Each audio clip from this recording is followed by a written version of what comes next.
Hello, podcast listeners. We know podcasts are a great way to catch up on a program that you may have missed on KSJE, and it's provided as a free service of this radio station.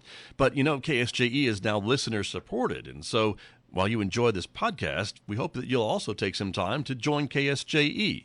Become a member today. It's quite easy to do. Just go to our website at ksje.com/support and pick the level of support that best matches your budget. Thanks again for listening. Here's your podcast.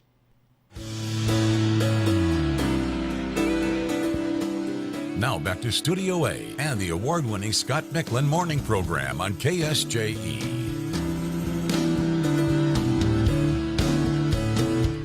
8:52 on Wednesday morning. We have an extra segment for you this morning to talk about an upcoming fundraising opportunity with the Aztec Museum and Pioneer Village. Joan Monninger, their executive director, is here in the studio with me this morning. Welcome back to KSJE. Good to have you. Good morning. I'm happy to be here. Thank you. You bet. You also brought with you Patty Tharp, who is just full of information for us this morning. Patty, great to have you back as well. Thank you for coming in, because this big event coming up is backed by popular demand. Yes. As you have been promoting, and it is the If These Walls Could Talk trip out to the the Tully House in Flora Vista. Yeah. It's, kind of the whole premise of our museum is kind of stepping back in time and experiencing kind of the vibe of a place, as they say. Right. And this is cool because this gets us off campus, so to speak, and out at one of the oldest homesteads in San Juan County, the Tully property. And it's, as you know from doing it last year, just a really cool experience. Very much so, yeah. Great way to get a sense of what that would have felt like. You really get the feeling. It's beautiful property, and it's private property. But, so not anyone can get out there. That's why an event like this is so special, because you get a special invitation to go and check it out, right? And it is. It's we have a limited number of seating available, although you bring your own seat. But it's $40 for museum members and $50 for non-members, and then it's going to include a box lunch that day. And it's just like I said, a really neat experience, a chance to see this old house and get that feeling of what that would have been like. And Patty will get into it. But from Chicago, which in 1875 was booming after the fire. Sure.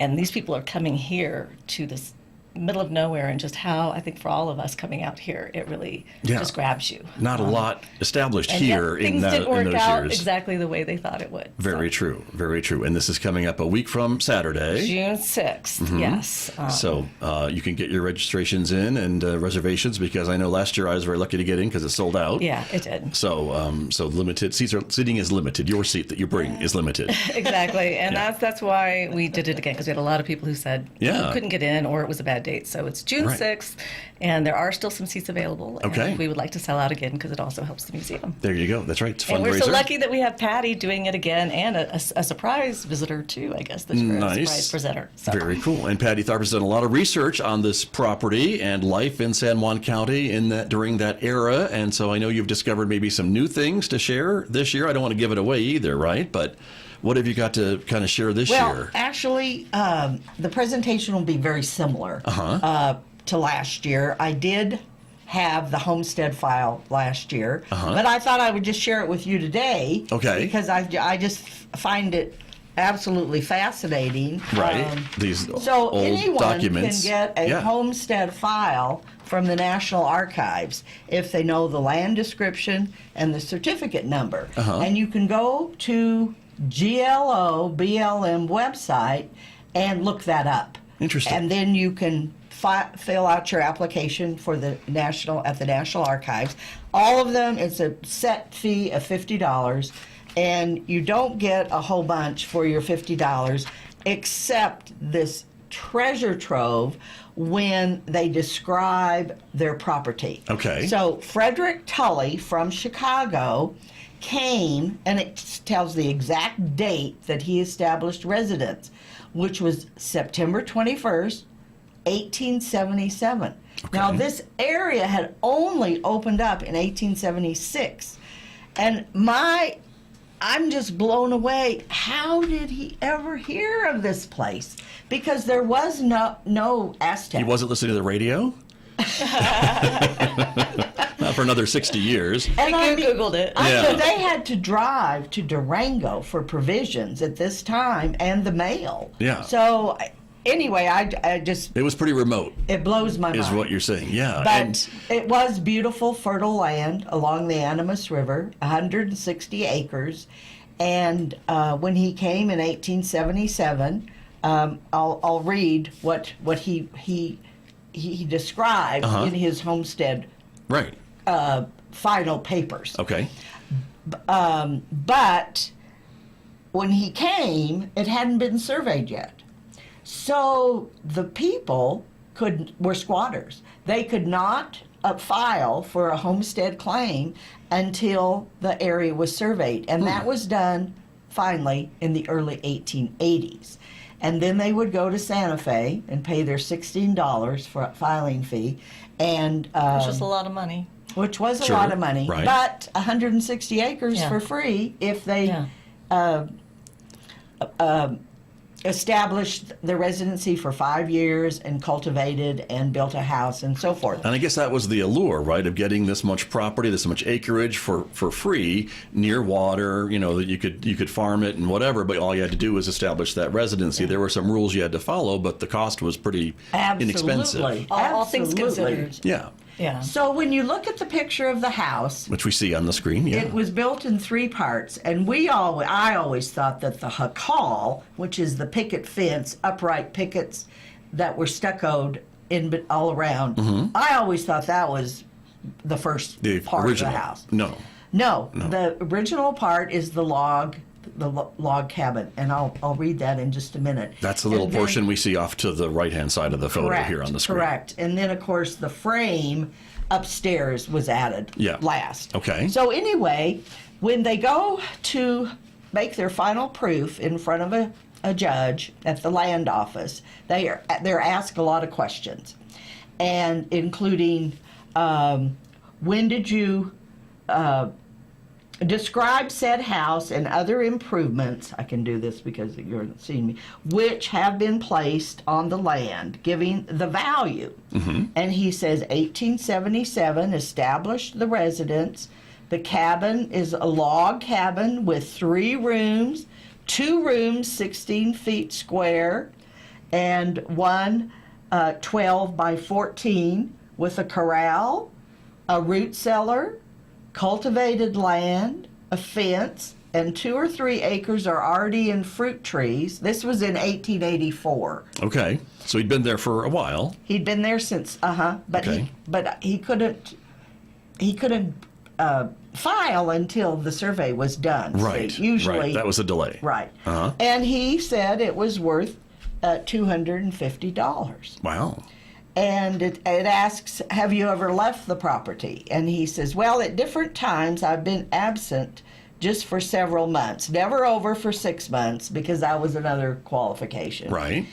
But he said he was absent working as a carpenter to make a living for his mother, brother, and sister, because Fred came in 1877, and he talked his parents and brother and 2 sisters incoming in 1879 from Chicago. What a good salesman.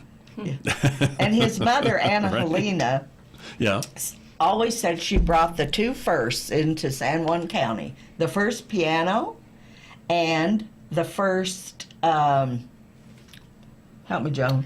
It was the sewing machine. Sewing machine. Oh, right. That's right. Those were the first of those I like the green into carpet, the county. but Right. Yeah, and the green carpet, but how can you say that's really a first? So, Sure. But anyway, she was an absolutely remarkable woman. Yeah, there's so much about this family that you share, I know, at Yes. this event, right? And as Joan and folks kind of... met her who went to Dining with the Dead last year. True, we'll learn a little Joan bit more. portrayed her at Dining with the Dead last year. That's right. But the new part I'll probably throw out is after doing this and learning about the family, and one of the daughters, Ella, marrying Frank Coe of the Coe brothers from Lincoln County Wars, because they fled that and came up to San Juan County to get away from the heat. Right. Ella met him at a dance, and they got married. And then later, Governor Lew Wallace, The territorial governor. who wrote Ben-Hur, later pardoned all of the people associated with Billy the Kid and the Lincoln County War. And so a few years after they were married in 1880, in Durango, and then lived here a while, and then moved back to Right. Lincoln County. So Lincoln County Days, or Billy the Kid Days, is the first weekend in August. So Joan and It's I fantastic. decided we were going to Sure. check this out. Why not, And right? we went and we stayed at the Hurd Ranch, Peter Hurd and Henrietta. Right. It's all about the Henriette- experience, you know? Sure. Henriette Why not? Wyatt's old ranch that's now. Well, there's a definite connection between San Juan County and Lincoln County from this story, from this family. Absolutely. So we stayed there. We went to the Lincoln County Days. There's a chapel in Glencoe that was built in the 30s called St. Anne's, named in honor of Anna Helena. She had already died, but she always wanted an Episcopal church in the area, Right. because they were ranchers, and instead of having to go all the way into Ruidosa Nice. or Roswell. And the reason the family ended up in that part of the state, you'll tell us at the event. Yes, it was a tragedy. Right, but we won't say that today. We'll let folks. Well, and then we'll the tell curious folks to thing- stay tuned. Yeah, we met family members, and the oldest daughter still has, is it Helena in the name? I don't Yeah. remember. Oh, nice. Yes, Right. they all So put again- Helena in their name. That's Yeah. pretty cool. Right. Very cool. Well, it is an event coming up a week from Saturday, again, at the historic Tully House in Flora Vista. Again, it's private property. You can't go unless you're part of an event like this. It's a fundraiser for the Aztec Museum and Pioneer Village. So again, $40 if you're a member of the museum, $50 if you're not. And you can make your reservation now, soon, before it sells out. Yeah, please call soon. And call the museum. And again, it's 11 a.m. to 1 p.m. Your lunch is included. Yes.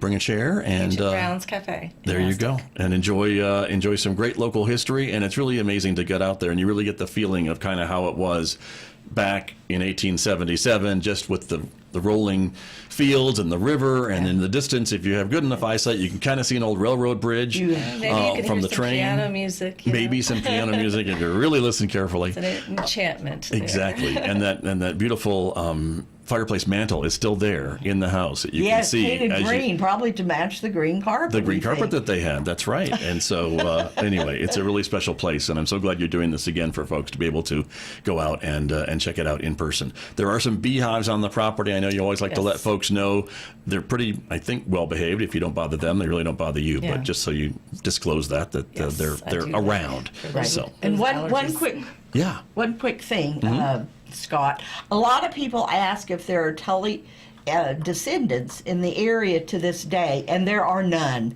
There are absolutely none in Nothing. San Juan County. Okay. But there are, of course, some in Lincoln County. Right. Because Well, there's and the you'll tragedy. you'll hear why. Yeah. You'll hear why. Okay, fair enough. Well, thank you both for coming in. It's a great event again. I'm glad you're doing it again. I'm glad that you. more folks will be able to experience it and listen to all the work that you have done, Patty Tharp, on the story and research. Thank and you, Patty, for Pulling coming together back. all these documents and welcome. and all the sources that you have to share, and the other And special Jody surprise. Johnson, because it later goes Right. into the hands of the Goldings, and she'll be here this year to do the part on the Goldings. Okay. Yes, yeah, and everybody knows of Harry Golding, who married Mike at the American Hotel in Aztec and then started the Goulding Ranch at Monument Valley. Right. That's that family. And the lodge and all the Goulding Oh, stuff in there, wonderful. right? Yeah, They were so sheep Absolutely. ranchers. there you are. Yeah. See, so it all connects. They're on that property. See, all roads lead to Aztec. It seems to me. Exactly. That's right. Thank you both for coming in. Thank you. Thank you very much. My guest this morning right here on KSJE. Did you enjoy that podcast? We hope that you did. And if you did, share it with your friends. And if you really want to keep podcasts like this coming, please support KSJE. You can do it easily online at ksje.com.